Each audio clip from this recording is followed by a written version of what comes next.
হযরত সাদ্দা ইবনে আওস রাদিয়াল্লাহু থেকে বর্ণিত। তিনি বলেন, নবী করিম সাল্লাল্লাহু আলাইহি ওয়াসাল্লাম বর্ণনা করেন,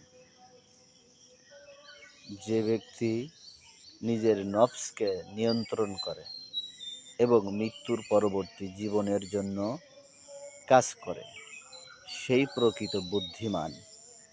অপরদিকে যে ব্যক্তি নফসের কুপ্রবৃত্তি সাধন করে আর পরকালে আল্লাহ তাআলার ভরসা করে, সেই প্রকৃত অক্ষম। সম্মানিত ভিউয়ার্স, সম্মানিত দ্বীনী ভাই ও বোনেরা, রাসূল সাল্লাল্লাহু আলাইহি ওয়াসাল্লাম এখানে দুটো শ্রেণীর কথা বলেছেন।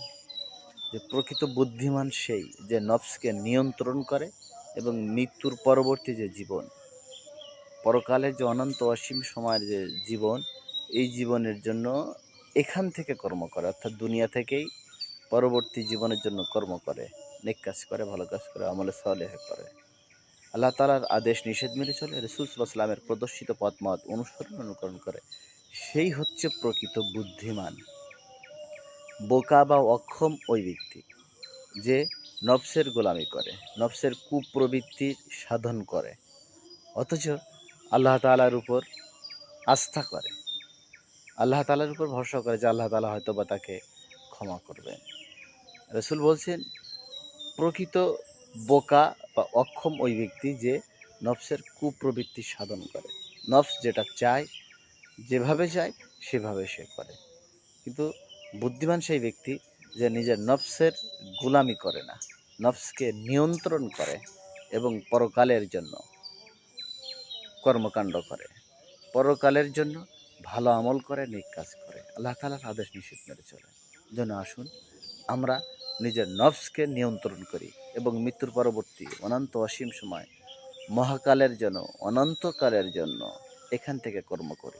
রাসূলের যে হাদিস, আদ-দুনিয়া মাযারাতুল আখিরা, দুনিয়া হচ্ছে পরকালের শস্যক্ষেত।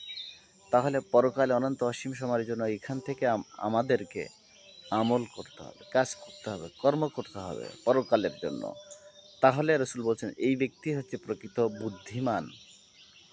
আর বোকা ওই ব্যক্তি যে নিজের নফসকে নিয়ন্ত্রণ করে না, নফস যেটাই চায় সেটাই করে, আবার পরকালে আল্লাহ তাআলার উপর ভরসা করে যে আল্লাহ তাআলা তাকে হয়তো বা ক্ষমা করবেন।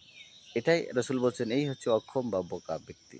যেন আমরা যেন বোকা ব্যক্তিদের অন্তর্ভুক্ত না হই, আমরা যেন চালাক, চতুর এবং প্রকৃত বুদ্ধিমান ব্যক্তিদের কাতারে সামিল হতে পারি। আল্লাহ তাআলা আমাদেরকে সেই অনুযায়ী আমল, পরকালীন কাজ, পরকালীন মুক্তির কাজ, পরকালীন শান্তির